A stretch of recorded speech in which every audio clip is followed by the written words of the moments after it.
एक महात्मा ने बताया, अगर मनुष्य कुत्ते को रोटी खिलाने के 8 फायदे जान जाए तो कभी दुखी नहीं होगा। महात्मा ने बताया, कुत्ते को एक टुकड़ा रोटी खिलाने से क्या फल मिलता है।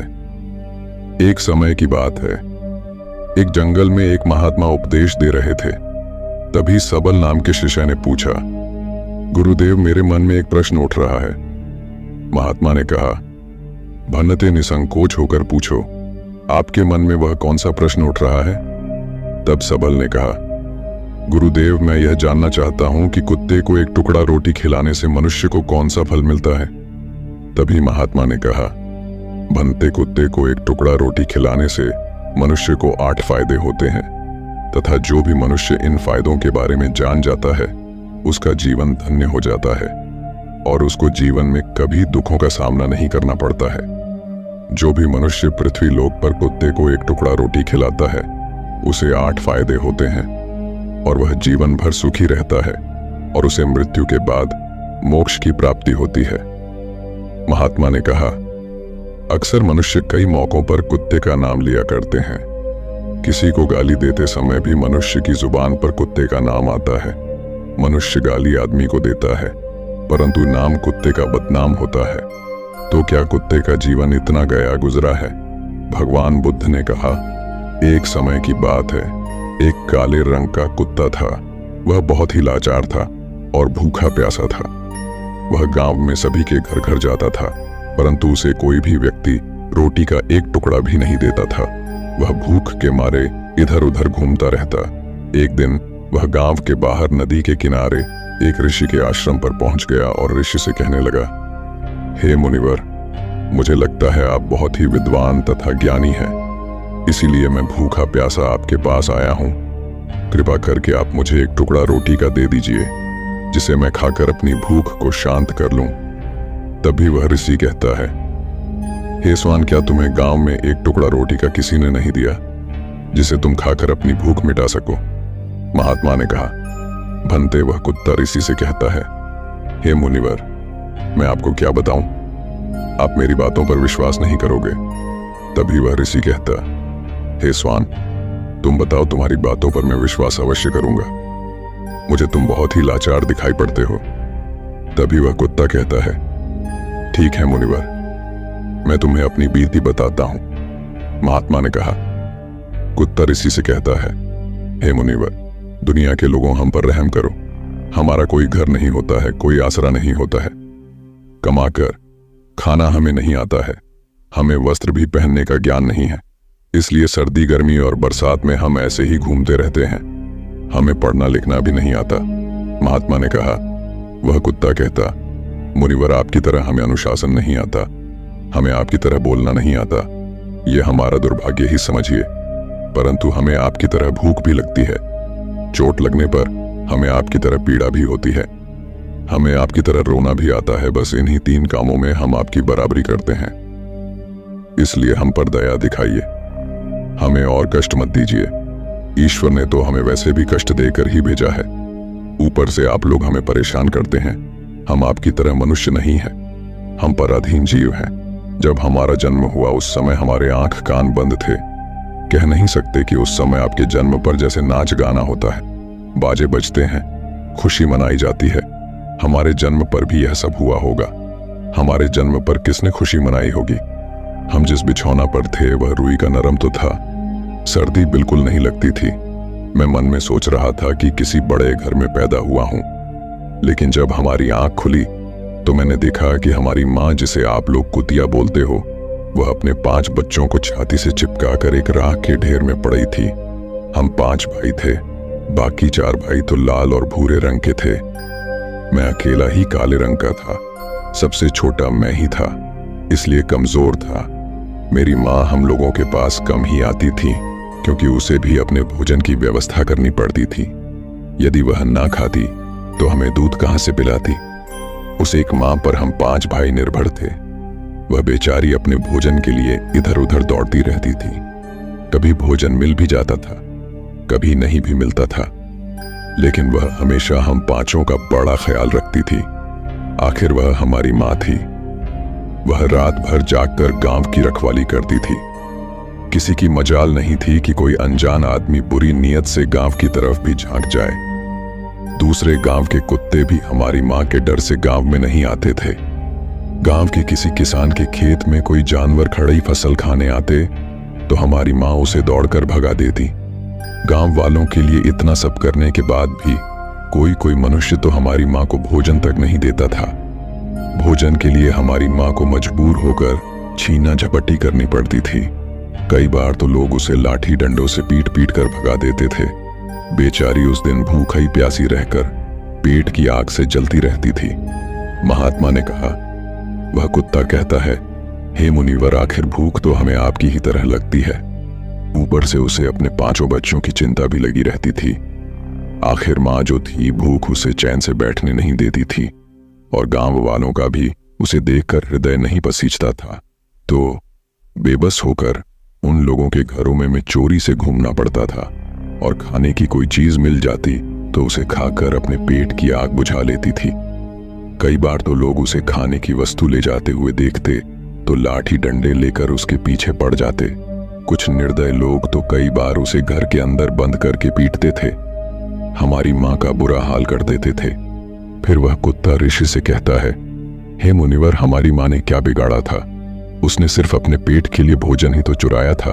चोरी करने का हमें कोई शौक नहीं है, पर पापी पेट हमें यह सब करने के लिए मजबूर कर देता है। एक दिन की बात है, बड़ी जोरदार बरसात हुई, ओले पड़े थे, ठंडी हवा चल रही थी। उस ठंड में ठिठुरकर हमारे 3 भाई मर गए। उस दिन हमारी मां बहुत रोई थी, लेकिन मनुष्य हमारी पीड़ा को नहीं समझे क्योंकि उसके बच्चे थोड़े ही मरे थे। फिर वह कुत्ता कहता है, हे मुनिवर, अब हम सिर्फ 2 भाई रह गए थे। हमारी मां हम दोनों की अच्छे से देखभाल करने लगी थी। फिर एक दिन उसी गांव में ठाकुर साहब के घर पर दावत चल रही थी और अनेक प्रकार की मिठाइयां बन रही थीं। ठाकुर साहब के घर काफी मेहमान आए हुए थे। हमारी मां कुछ खाने की तलाश में बार बार उधर जाती, लेकिन लोग उसे दुत्कार कर भगा देते थे। किसी को उस पर इतना भी तरस नहीं आया कि एक रोटी उस बेचारी को खाने को फेंक दे। एक रोटी से उनका क्या बिगड़ जाता। मेरी मां बार बार जाती और वहीं खड़ी खड़ी देखती रहती थी। ठाकुर साहब के आंगन में दावत खाने का सिलसिला चालू हुआ। भोजन परोसा जाने लगा। मेरी मां भी वहीं जाकर पूछ हिलाने लगी। खाना परोसने वाला आदमी जब किसी काम से भीतर गया तो मेरी मां दबे पांव रोटी लेने को चल पड़ी। फिर दूसरे आदमी ने मेरी मां को जाते हुए देख लिया तो चारों ओर से लोग चिल्ला चिल्ला कर उसकी तरफ भागे। मेरी मां उनकी चीख सुनकर घबरा गई। 2-3 आदमी लाठी लेकर उसके पीछे बड़ी बेहरमी से दौड़े। मेरी मां वहां से घबराकर भागने लगी, परंतु उसे वहां से निकलने का कोई रास्ता नहीं मिला क्योंकि सामने से लोग लाठी डंडे लेकर आ रहे थे। तभी मेरी मां वहां पर जो लोग भोजन कर रहे थे उनको लांघ कर निकल गई। महात्मा ने कहा, आगे वह कुत्ता कहता है, हे मुनिवर, मेरी मां अपने निकलने पर इतनी हैरान नहीं थी जितनी कि उन लोगों को देखकर हुई थी जो वहां पर दावत खा रहे थे। वह सब उठकर खड़े हो गए। उन्होंने भोजन करना छोड़ दिया और कहने लगे कि कुतिया के लांघ जाने के कारण भोजन भ्रष्ट हो गया है। सब एक दूसरे से विचार विमर्श कर रहे थे कि अब क्या किया जाए, खाना तो सब खराब हो गया। फिर ठाकुर साहब फूट फूट कर रोने लगे।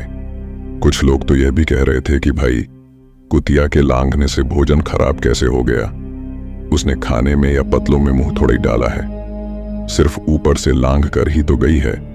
और कहने लगे, शहरों में तो लोग कुत्ते को पालकर घर के अंदर सुलाते भी हैं और खिलाते भी हैं, तो इसमें कोई बुरी बात नहीं है। अगर कुतिया लांघ कर गई है तो भोजन खराब नहीं हुआ है। लेकिन उनमें से कुछ लोग बड़े घरों से ताल्लुक रखते थे, उन्होंने एक भी नहीं चलने दी।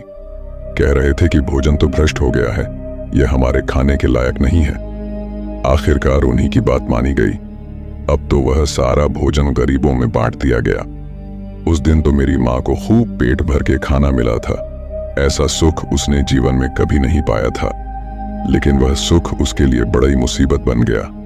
वह भोजन करके वहां आराम से लेटी ही थी, उतने में वह ठाकुर डंडा लेकर वहां आ पहुंचा और उसे बुरी तरह से पीटने लगा। उसे बाहर भागने का भी कोई अवसर नहीं मिल पाया। डंडों की चोट से वह बुरी तरह से चिल्लाने लगी। माँ का विलाप सुनकर पत्थर भी पसीज जाता है, पर उस निर्दय को उस पर जरा भी रहम नहीं आया। वह उसे कठोरतापूर्वक पीटता रहा। माँ का वह सौर पूरे गांव में सुनाई दे रहा था। तब कुछ लोग आए और उसे समझाते हुए बोले, ठाकुर साहब, जाने दो, भूख में तो आदमी की भी बुद्धि भ्रष्ट हो जाती है। ये तो एक पशु है, इसे अच्छे बुरे का क्या ज्ञान। अब इसे मारकर आपको क्या मिलेगा? जो होना था सो हो गया। लोगों के समझाने के बाद उसने हमारी माँ को पीटना बंद किया।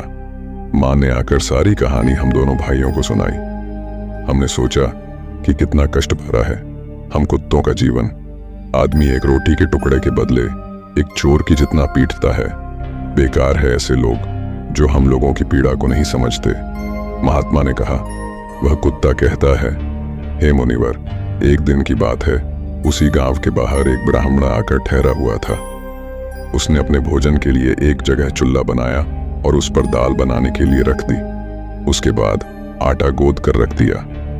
वह वहीं पास में कुएं पर पानी लेने चला गया। इधर कहीं से मेरी माँ भी घूमती हुई वहीं पहुंच गई। उसने आटे को देखा तो सोचने लगी कि शायद इस आटे का कोई मालिक नहीं है। यही सोचकर वह उस आटे को खाने लगी। उधर उस ब्राह्मण ने कुएं के पास से देखा कि उसका आटा एक कुतिया खा रही है, तो वह बड़ा दुखी हुआ। वह बेचारा रोने लगा, क्योंकि वह भी 2 दिनों का भूखा और थका हुआ था। कुछ लोगों ने उससे कहा, अरे ब्राह्मण देवता, इस कुतिया ने तुम्हारा भी आटा बिगाड़ दिया। कल तो इसने ठाकुर साहब की पूरी रसोई बिगाड़ कर रख दी। ब्राह्मण दुखी होता हुआ बोला, भाई, मुझे क्या मालूम था, यह दुष्ट कुतिया मेरे आटे को खाने के लिए घात लगाई बैठी है। ब्राह्मण ने ना आव देखा, ना ताव लाठी लेकर उस कुतिया के ऊपर टूट पड़ा। माँ उस आटे को ठीक से खा भी नहीं पाई थी, पर उससे ज्यादा की उस पर लाठी बरस गई। महीनों तक मेरी माँ लड़खड़ाते हुई घूमती रही। तब उस दिन समझ में आया कि आदमी कितना खुदगर्ज है। हम उसका कोई भी कार्य करते हैं तो भी वह हमें नहीं समझता। आगे वह कुत्ता कहता, हे मुनिवर, हमारी कमी यह है कि हम उन्हीं मतलबी इंसानों के अधीन रहना चाहते हैं जो हमें कष्ट देता है, जो हमें प्यार से खिलाता है। हम उसके कितने काम आते हैं यह उन्हें नहीं पता। उनके घर की रखवाली तो करते ही हैं, साथ ही साथ और भी बहुत सारे लाभ हैं जिन्हें मनुष्य नहीं जानता। महात्मा ने कहा, यदि मनुष्य कुत्ते को रोटी खिलाने के फायदे जान जाए तो अपने जीवन में होने वाले नुकसान से बच सकता है। आज मैं आपको बताऊंगा कुत्ते को रोटी खिलाने के 8 फायदे। मनुष्य को पता नहीं है कि जब भी घर में रोटी बनाई जाती है तो सबसे पहली रोटी गौ माता की होती है और पिछली रोटी कुत्ते की होती है। महात्मा ने कहा, ऐसा ही विधान भगवान ने बनाया था, लेकिन भगवान के बनाए उस विधान को भूलकर मनुष्य अगली और पिछली रोटी स्वयं ही खा जाता है। इसका दुष्प्रभाव उसके जीवन पर पड़ता है। कुत्ता वह प्राणी है जिसको रोटी खिलाने से मनुष्य के जीवन में पड़ने वाले ग्रहों के दोष भी दूर हो जाते हैं। महात्मा ने कहा, कुत्ते को रोटी खिलाने का पहला फायदा, कुत्ते को रोटी खिलाने से शनि का नकारात्मक प्रभाव कम हो जाता है। शनि ग्रह जब अपनी कुदृष्टि डालता है तो हर मनुष्य बर्बाद हो जाता है। जिस व्यक्ति पर उनकी महादशा का आरंभ हो जाता है तो बने बनाए काम अपने आप बिगड़ने लगते हैं और वह मनुष्य आर्थिक तंगी का शिकार हो जाता है। उस स्थिति में व्यक्ति यदि कुत्ते को रोटी खिलाता है तो उस पर शनि का दुष्प्रभाव बहुत ही कम हो जाता है। कुत्ते को रोटी खिलाने का दूसरा फायदा, कुत्ते को रोटी खिलाने से भाग्य आपके पक्ष में हो जाता है। आपके घर के अंदर नकारात्मक शक्ति नष्ट हो जाती है। कुत्ते को रोटी खिलाने का तीसरा फायदा, कुत्ते को रोटी खिलाने से माता लक्ष्मी प्रसन्न हो जाती है और आपके घर में धन दौलत की कभी कमी नहीं रहती है। कुत्ते को रोटी खिलाने का चौथा फायदा, कुत्ते को रोटी खिलाने से आपके ऊपर कर्ज नहीं चढ़ता और जो पहले से आप कर्जदार हैं उससे भी मुक्ति मिल जाती है कुत्ते को रोटी खिलाने का। 5वां फायदा, कुत्ते को सुबह शाम भोजन देने से आपका व्यापार बहुत अच्छे से चलता है। कुत्ते को रोटी खिलाने का 6ठा फायदा, कुत्ते को रोटी देने से आपकी आयु में वृद्धि होती है और अटका हुआ धन वापस मिल जाता है। कुत्ते को रोटी खिलाने का 7वां फायदा, कुत्ते को रोटी देने से हमेशा आपका स्वास्थ्य अच्छा बना रहता है और मानसिक रूप से आप मजबूत रहते हैं। आपका मन हमेशा ऊर्जावान रहता है। अच्छे विचार आपके मन के अंदर आते हैं। कुत्ते को रोटी खिलाने का 8वां फायदा।